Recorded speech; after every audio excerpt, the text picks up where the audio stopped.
صبح کا وقت ہے، آنکھ بھی کھلی ہے، کوئی اذان کی آواز بھی کان میں آئی ہے، آپ کا نفس کہتا ہے ابھی سو جی. آپ نے اپنی چادر یا کمبل کو درست کیا اور کروٹ لی اور سو گئے. یہ کیا ہے؟ آپ نے کس کا حکم پیچھے پھینکا اور کس کا حکم مانا؟ اللہ کے حکم کو پیچھے پھینک دیا، نفس کے حکم کو آگے رکھا. یہ شرک، اس شرک کو جاننے والے بہت کم ہیں.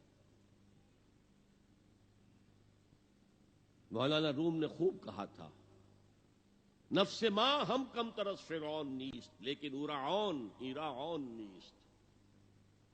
میرا نفس بھی فرعون سے کم نہیں ہے. فرعون نے کہا تھا نا الیس لی ملک مصر وہذہ الانہار تجری من تحتی، کیا اس ملک مصر کی حکومت میری نہیں ہے؟ اور سارا جو یہ آب پاشی کا نظام ہے، انہار کا نظام ہے، وہ میرے کنٹرول میں نہیں ہے؟ جس کا چاہوں موگا کھلا رکھوں، جس کا چاہوں بند کر دوں. یہ تھا خدائی کا دعویٰ، انا ربکم الاعلی. تو مولانا روم کہتے ہیں میرا نفس بھی اس سے کمتر نہیں ہے. وہ کہتا یہ جسم میرا ہے، اس پر میرا حکم چلے گا. میں نہیں جانتا کون اللہ کون رسول، کیا حرام کیا حلال.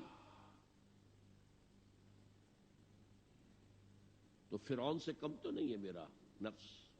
لیکن اراعون، اس کی بہت مدد تھی، فوج تھی، لاؤ لشکر تھا، تو اس نے زبان سے بھی کہہ دیا کھل کر انا ربکم الاعلی. میں مسکین ہوں، غریب ہوں، میرے پاس کوئی طاقت نہیں ہے، میں زبان سے تو کچھ نہیں کہہ سکتا، اندر سے میرا نفس یہی کہتا ہے. یہ نفس کی حکومت قرآن کہتا ہے. میں حیران ہوتا ہوں، 2 جگہ یہ مضمون آیا ہے. ارأیت من اتخذ الہہ ہواہ افانت تکون علیہ وکیلا.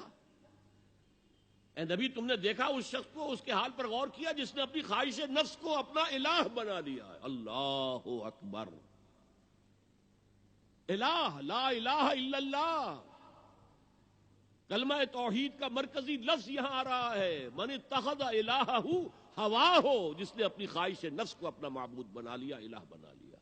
افانت تکون علیہ وکیلا، کیا آپ ایسے شخص کی کوئی ذمہ داری لے سکتے ہیں؟ سود حرام ہوا کرے جی، حرام ورام،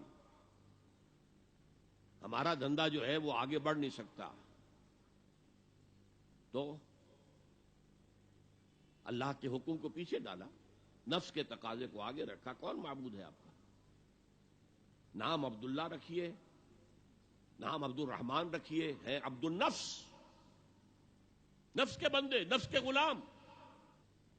یہ میں نے یوں سمجھیے کہ جیسے میں نے ہجرت اور جہاد کی ڈیفینیشنز کی تھی. ہجرت کا بیس کیا ہے؟ پوچھا گیا ای الہجرت افضل ہو یا رسول اللہ، اے اللہ کے رسول بتائیے سب سے اعلیٰ ہجرت کون سی ہے، افضل؟ فرمایا ان تہجر ما کرہ ربک، ہر اس چیز کو چھوڑ دو جو تمہارے رب کو پسند نہیں. آج رات ہی سے آپ ہجرت شروع کر سکتے ہیں. جائزہ لیجئے کیا کیا چیزیں میری زندگی میں خلاف شریعت ہیں جو اللہ کو ناپسند ہے. فیصلہ کیجئے کہ آج کے بعد نہیں ہوگی. ہجرت شروع ہو گئی، افضل الہجرہ، سب سے افضل ہجرت شروع ہو گئی.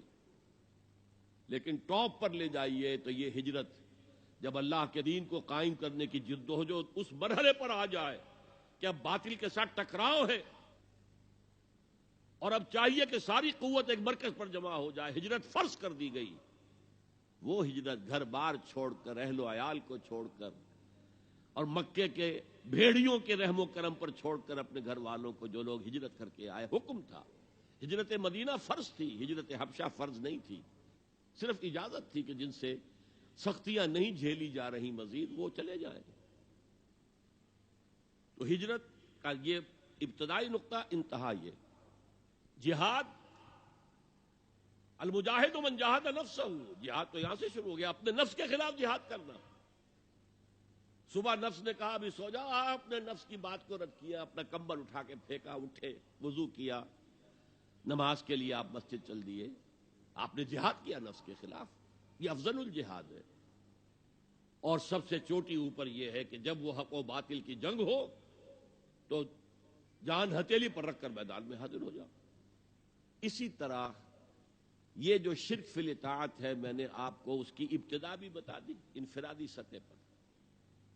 افرأیت من اتخذ الہہ ہواہ افانت تکون علیہ وکیلا. کیا تم نے غور کیا اس شخص کی حالت پر جس نے اپنی خواہش نفس کو اپنا معبود بنا لیا, الہ بنا لیا, کہہ رہا ہے لا الہ الا اللہ لا الہ الا اللہ, لیکن الہ تو اس کا لفظ ہے. اب اس کو انتہا پر لے جائیے. عہد حاضر کا سب سے بڑا شرک عوامی حاکمیت کا تصور ہے. حاکم اللہ کے سوا کوئی نہیں, ان الحکم الا للہ. ظاہر بات ہے فرعون نے اگر دعویٰ کیا تھا میں تمہارا خدا ہوں, انا ربکم الاعلی,